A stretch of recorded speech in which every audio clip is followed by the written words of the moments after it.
Welcome to today's video. Today we are going to be recording, comping, editing and tuning vocals inside Studio One 6. So I just want to show you how to do that. Got a friend of mine who is just getting into recording, so this applies to vocals, it applies to instruments as well. Anything that you're recording with a microphone, you can use this setup. First thing, I do have another video that shows you how to set up your session properly inside Studio One, but I'll just quickly recap that for anyone that hasn't seen that video. First thing we want to do is go down here, hit this little icon that is like a little cog. Input quantize you can have on if you want to, that's no biggie. Takes to layers we would like turned on, and I always leave record takes on for instruments as well anyway. So next thing we want to do is arm the metronome and then turn them. You don't need the metronome on in this case, but if you wanted it on, you could put it on there. So what I've done is I've just took a backing track that I know is around 156 BPM. So we're going to just change this over here. So we're going to come in here and change our BPM. Reason you would do that is because we may want to slow the track down, or the reason we would want to do that is because we may want to copy and paste some things potentially if there's no changes. So by recording to the correct tempo, that obviously helps there. So next part, we're just going to get our backing track now, and we are going to drop that in. It's a Tina Turner track. So we're only going to be recording a little bit of the vocal today, so let's just have a listen.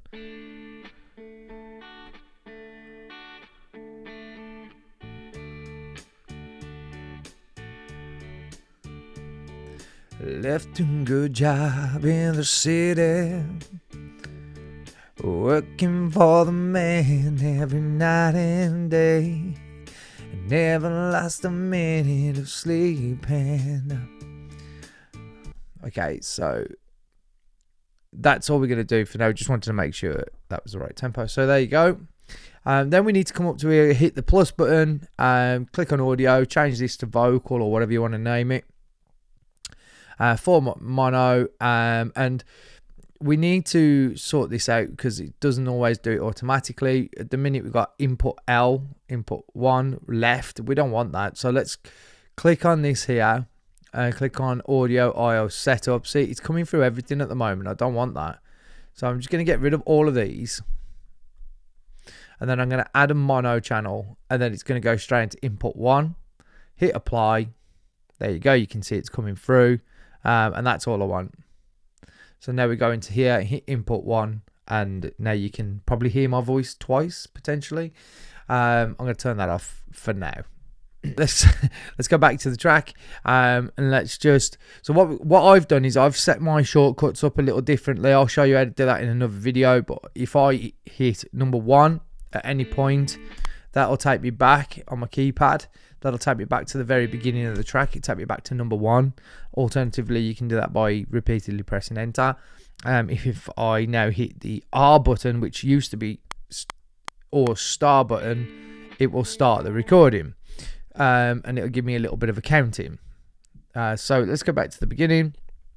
Let's hit record. Now I'm going to show you how to comp the vocal. This is where we take multiple takes, and then we can edit our best take. So here we go.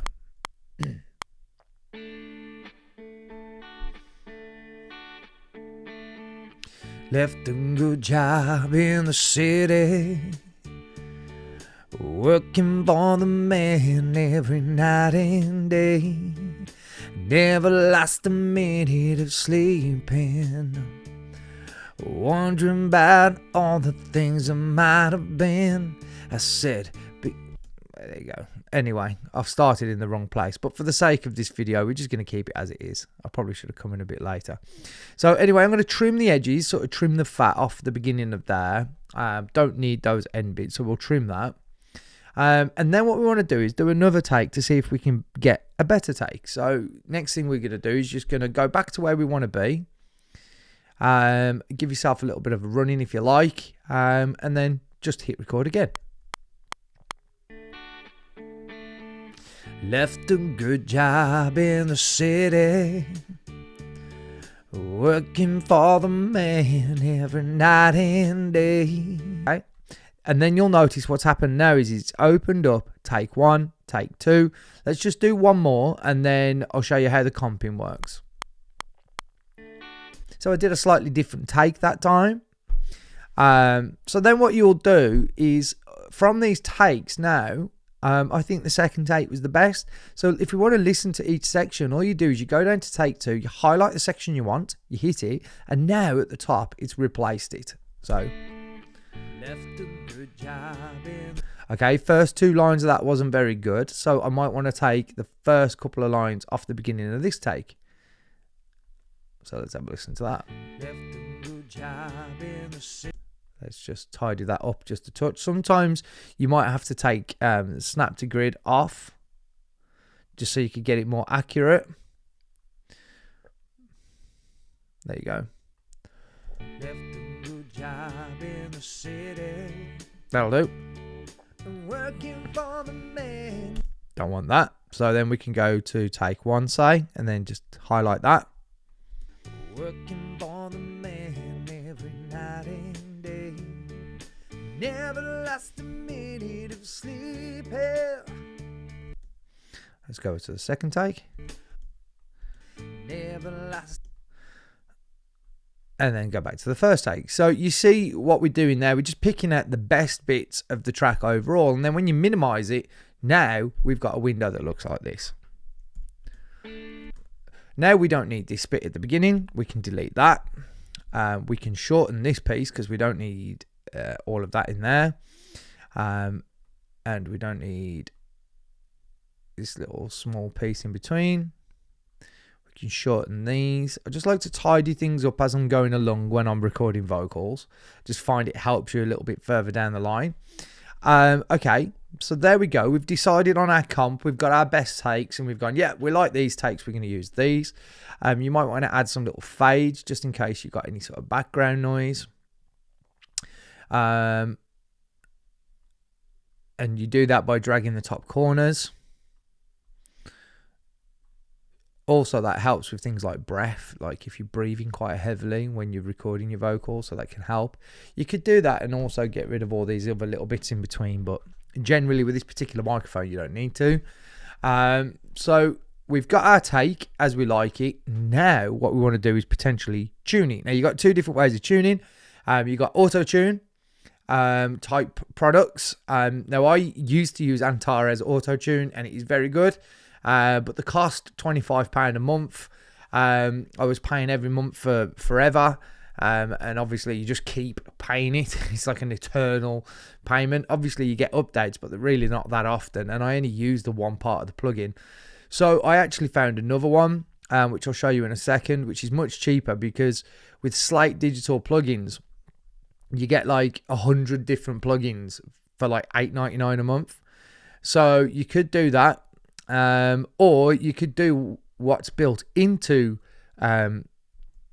Studio One 6, and if you press Command and M if you're on Mac, I would imagine it's Windows and M if you're on PC, and then every version of Studio One has a copy of Melodyne built in.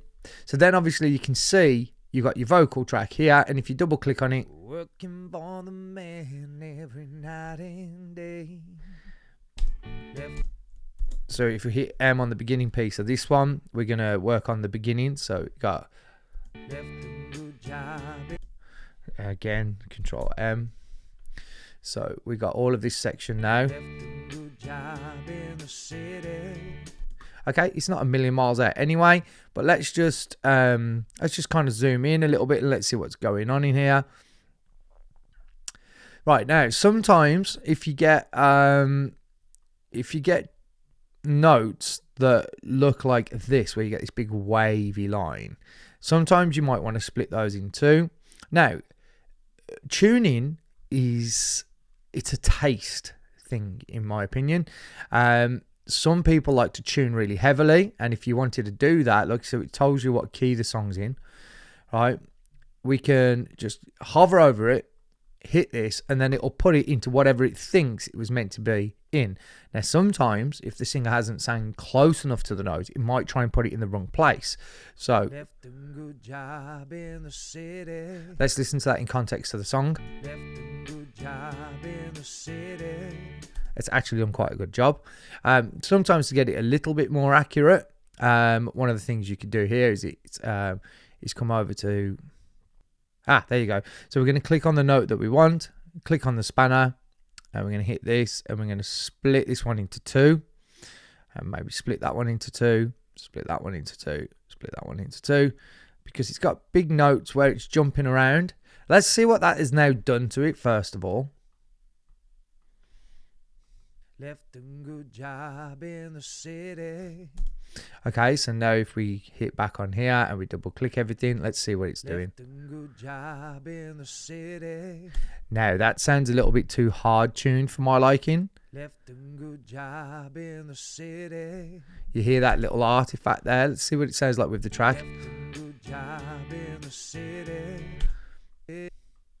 If you want to move individual notes, you just do it by clicking there.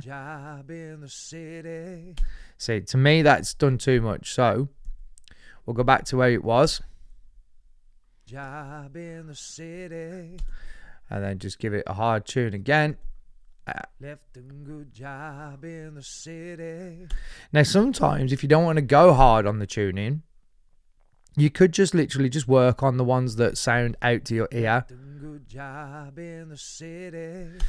What I like to say is if a singer sings flat, it generally sounds terrible. If a singer sings slightly sharp, like I'm doing, in places, then that can add a little bit more interest. So you might just want to just get the one note and move that one note around, as opposed to doing the entire thing.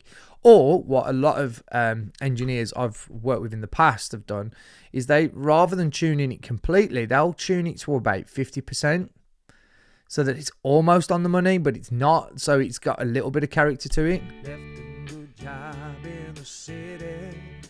Feels more natural. So that is something that I like to do. And then all you do then is you just go through all of the rest of your track, and you can do the same kind of thing. Okay, so that's it, guys. That's that way of tuning your vocals. So you've got that. The other way of tuning your vocals would be to use something like auto-tune. Now, with auto-tune, what you want to do is make sure that you don't want to be able to really, on a track like this, you don't really want to be able to hear the auto-tune. So one of the things we might do is, let's see if we can find Slate Digital. Where are we? I'm in instruments. That's not going to work. So we go to Slate Digital. It's called Metatune. So we just drag that onto the channel. If we hit X now to bring up our mixer.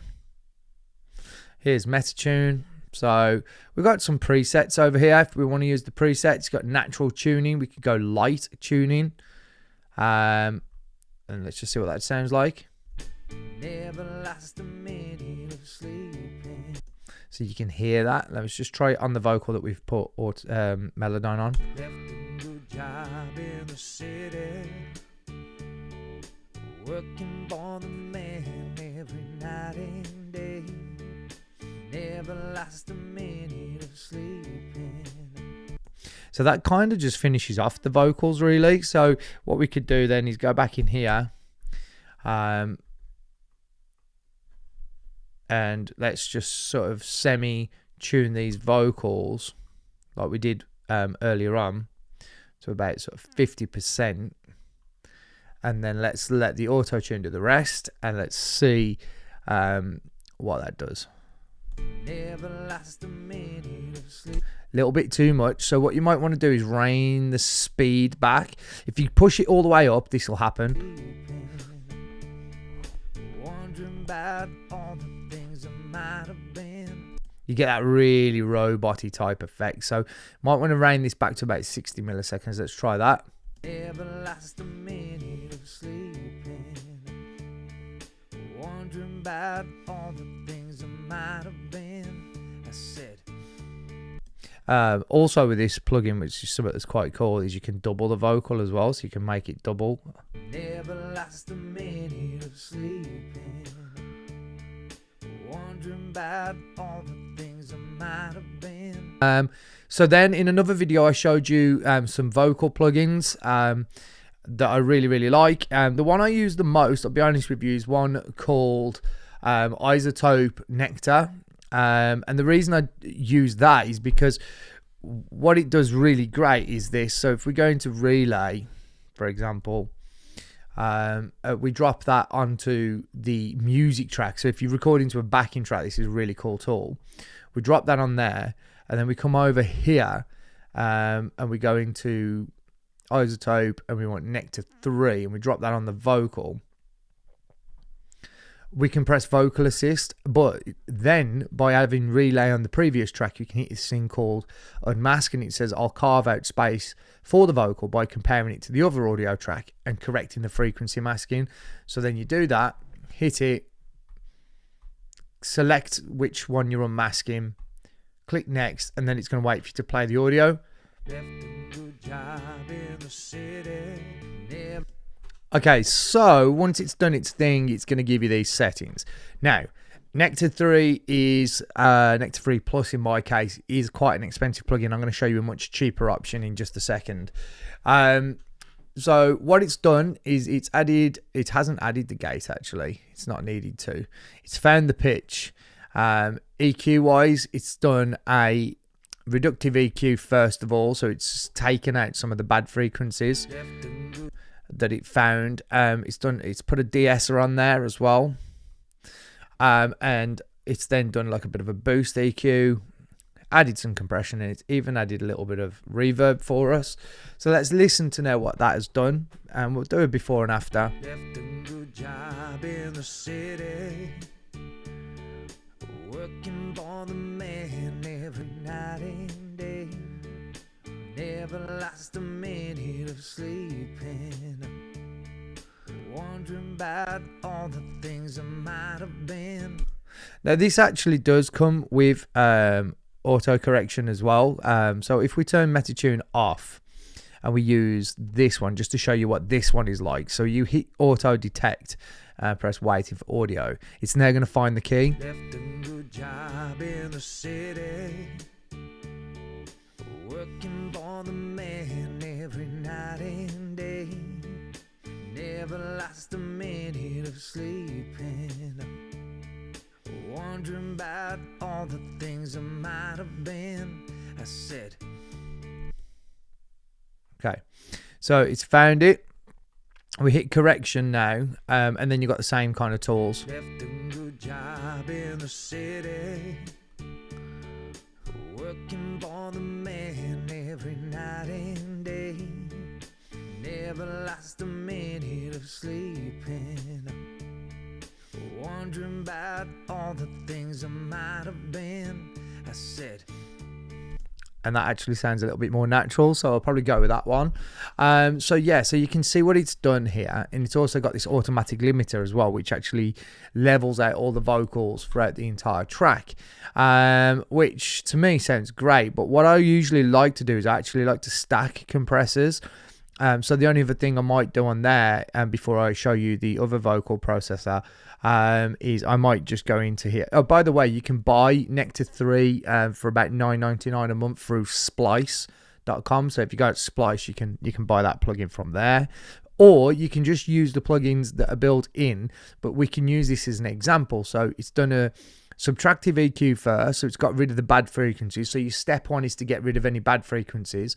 Added a de-esser, then it's boosted the frequencies it wants to boost. So you can use this as an example or a template. Then it's added some compression and some reverb. So that's one thing. You could do that yourself, obviously, if you want to spend more time on it. If you're just doing something quick like a cover, then this might be a really good plugin for you. Like you say, you get everything in that, and I use that plugin a lot. It's great for a starting point. You can go in there and tweak them to your heart's content. Like I said, the only other thing I might put on here is some more compression. So it depends on what kind of track I'm doing. If it's a pop track, then I might add quite a bit. If I go down to vocals and I go down to male vocal 1, let's just have a listen. Left a good job in the city, working for the man never lost a minute of sleeping. Now, normally when you use Nectar Free as well, you would normally do it on the biggest part of the song, so that you can find out where your highest levels and your highest vocal is, so that you can compress that and then bring all the lower parts back up. But in this case, we've only recorded a little bit of vocal. So anyway, I'm now going to show you another plugin called Xvox. I've done a whole video on this step by step, so I'm just going to fly through this. But this is a much cheaper plugin. So if you wanted to use this one, you could go down and use some of the presets. We could just go down here and find, let's just go and find rock, and just go natural width. Let's see what this does. Left a good job in the city, working for the man every night and day. Never lost a minute of sleeping, wondering about all the things I might have been. I said, that's not too bad. Left a good job in the city, working for the man every night and day. Never lost a minute of sleeping, wondering about all the things I might have been. I said, left a good job in the city, working for the man every night and day. Never lost a minute of sleeping, wondering about all the things I might have been. There you go, guys. It's really rough, obviously, what I've just done there, but I think that just explains the different steps that you could use. Like I said, if you want to, obviously, if you haven't got these plugins or you haven't got the money to get those plugins right now, then just quite simply, guys, you can go into here, hit that. We know what we've just said. We go in and find EQ. Let's go in there and find some of the bad frequencies, and basically what you do with that is, there's that boxy sound. Might want to pull some of that out. And then you would just work your way through it, finding the bad frequencies, do that, and then do obviously your de-esser, and then do a boost EQ to boost the parts that you want. But that's a couple of different ways of doing it. Inside Studio 1.6, like I say, you get the Melodyne, which is great for fixing vocals. You can use this version of Auto-Tune that I use, which is called Metatune, through Slate Digital. It's really good. Or you can use the one on Nectar Free. Nectar Free does pretty much everything, so you get a lot for your money in that one, but obviously that is the most expensive plugin of the free. But yeah, vocal comping is super important. Now, don't forget, anytime we can go back in here and choose different vocals, which we would then have to tune them again. But yes, hopefully that video helps you guys. If it did, give it a thumbs up and give the channel a subscribe. That would really help me out. I'm just quite new on the old YouTube. I'm getting close to 600 subscribers now, so thanks very much. And I'll be back with more of these very soon. Thanks.